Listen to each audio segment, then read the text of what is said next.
second time didn't hit as hard. So here I am once again. I've never posted before, but I've been through this once already. Though I never got full closure or confirmation, still, after spending hundreds on therapy and a few years trying to rebuild, I found myself back in the same place. Things started unraveling between us earlier this year. By summer, the warmth in our relationship was fading. Affection became rare.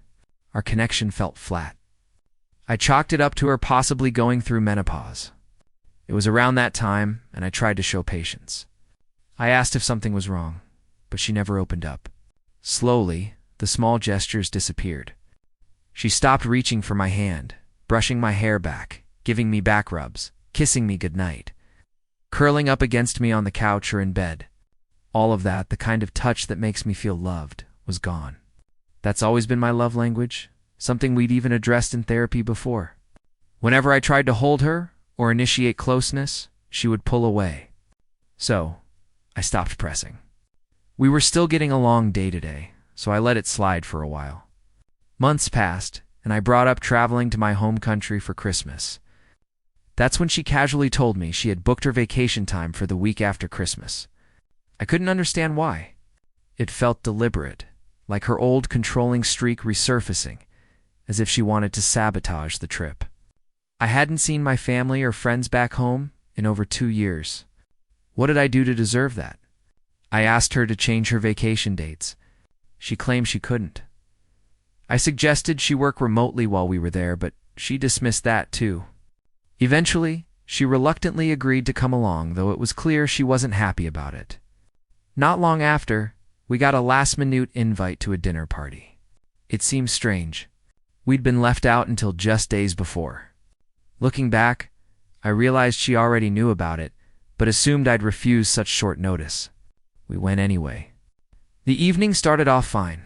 Great people, good food, lively conversation. As the night went on, some guests left, but a smaller group of us stayed, chatting and drinking around the table. That's when I noticed it across the table. I caught her, and I couldn't believe what I was seeing. I said nothing, just carried on my conversation while watching quietly.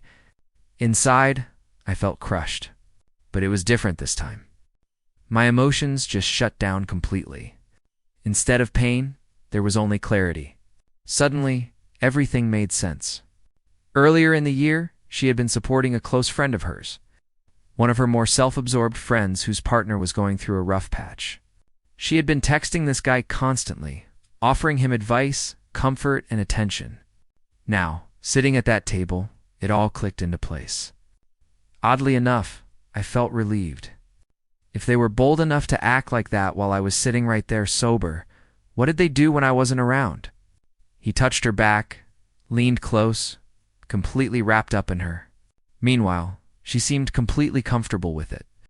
When we finally left after 2 a.m., she scolded me, saying I'd ruined the night by dragging us out late. Then, she stormed off to bed, giving me the cold shoulder like usual. The next morning, I brought it up lightly. I said people were pretty drunk at the end there. I think he was hitting on you.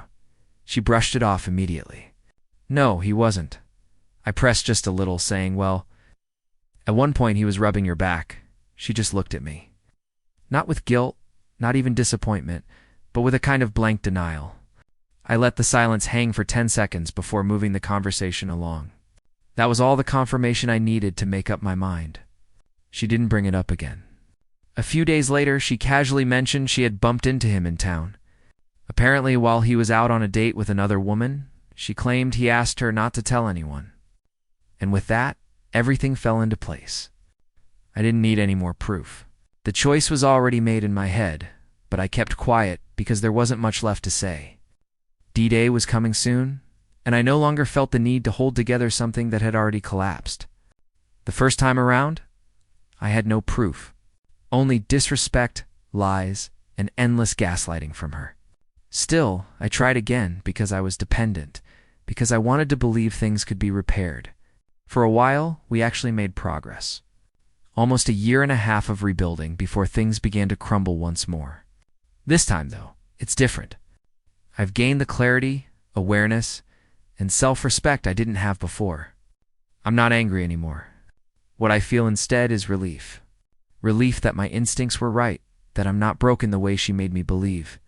She painted me as untrustworthy, unlovable, and cold. And for too long, I absorbed that narrative. But now I know it isn't true. Now, it's about moving forward. I want to thank everyone who's encouraged me over these months. Your words have carried me through some of the darkest moments, and I'm truly grateful. The divorce is finalized now. I've moved into a new house just last week. In fact, the process itself wasn't overly complicated. Though we were forced to live under the same roof for months while the bank worked through mortgages and paperwork, in the end, she walked away with half of what I owned, including the house I loved. It was my dream home, but I didn't have the energy to fight anymore. I stopped caring about possessions, about winning something. Those last months together were strange. On the surface, life looked unchanged. Same TV shows, same dinners, same casual conversations. The only difference was that I had stopped trying to mend us. She would still throw jabs at me, mocking small things, slipping in sharp remarks during otherwise normal talks.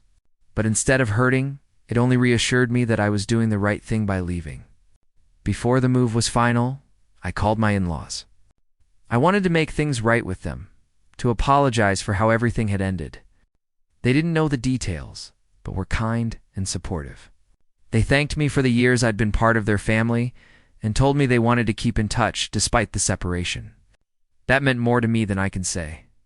Our mutual friends, too, chose not to pick sides.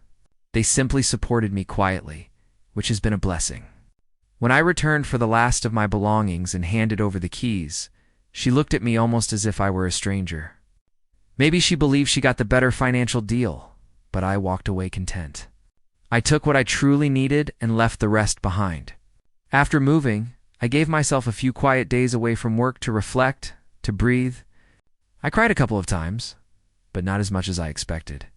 The loneliness still creeps in, but it isn't crushing.